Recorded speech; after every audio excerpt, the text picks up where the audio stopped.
अब देखो भाई 2010 के बाद कोई ऐसी कॉमेडी पिक्चर नहीं आई जिससे हंस हंस के आपकी हालत खराब हो गई हो। 2010 के पहले इतनी कॉमेडी पिक्चरें आती थी जिसको देखने के बाद इंसान उसको आज तक नहीं भूला और उस पर मीम बन गए। पानी। क्योंकि उस टाइम सिर्फ प्रियदर्शन ही ऐसी कॉमेडी वाली फाड़ू पिक्चर बना पाते थे, पर आज के कॉमेडी पिक्चरों में वो टेस्ट ही नहीं रहा, जिससे कॉमेडी आज इतना नीचे गिर चुकी है। अब देखो भाई इसके पीछे का क्या रीजन है जिससे बॉलीवुड में कॉमेडी पिक्चरों की अर्थी उठाई जा रही है, और आखिर क्यों बॉलीवुड हमेशा तरसता है ऐसे मामलों में। 4 ऐसी जेन्युइन रीजन बताऊंगा बॉलीवुड में कॉमेडी के डाउनफॉल की, जिसको सुनने के बाद आप कहोगे कि हाँ भाई यही बात हो सकती है। हिंदी फिल्मों की कमाई का शेयर तेजी से घट रहा है। टाइटलमेंट अच्छा नहीं लगा। करा पिक्चर बनाओगे तो कैसी चलेगी। मेन स्ट्रीम हुआ करती।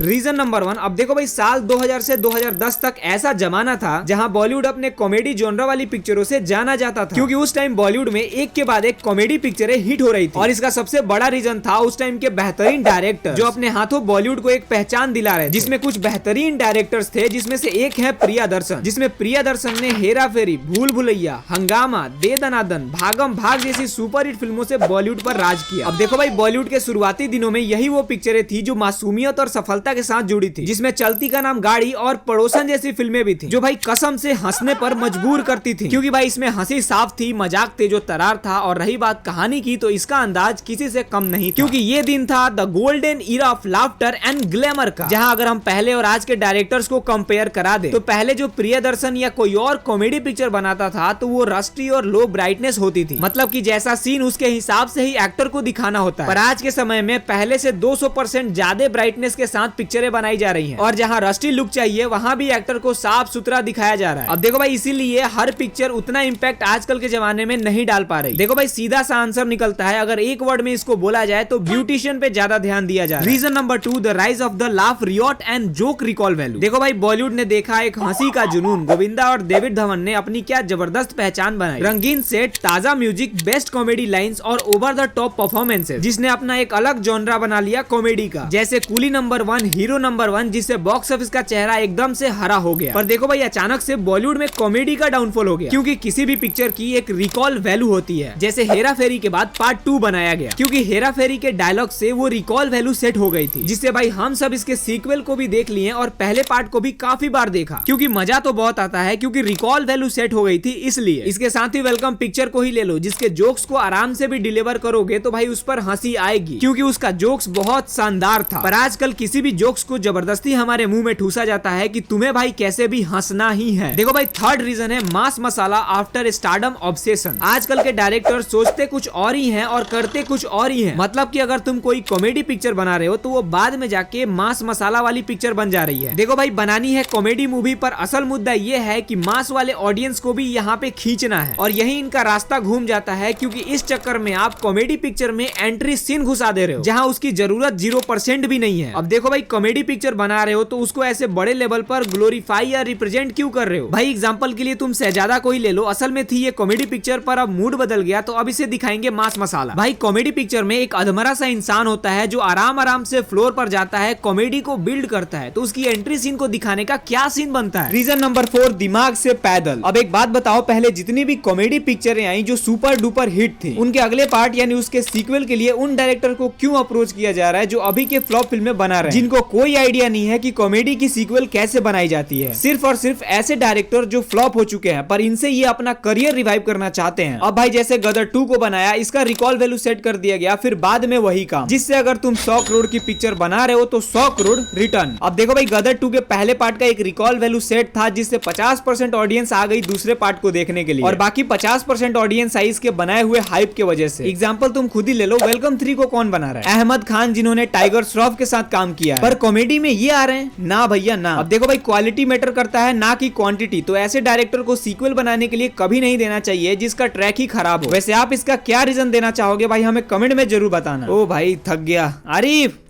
पानी देना।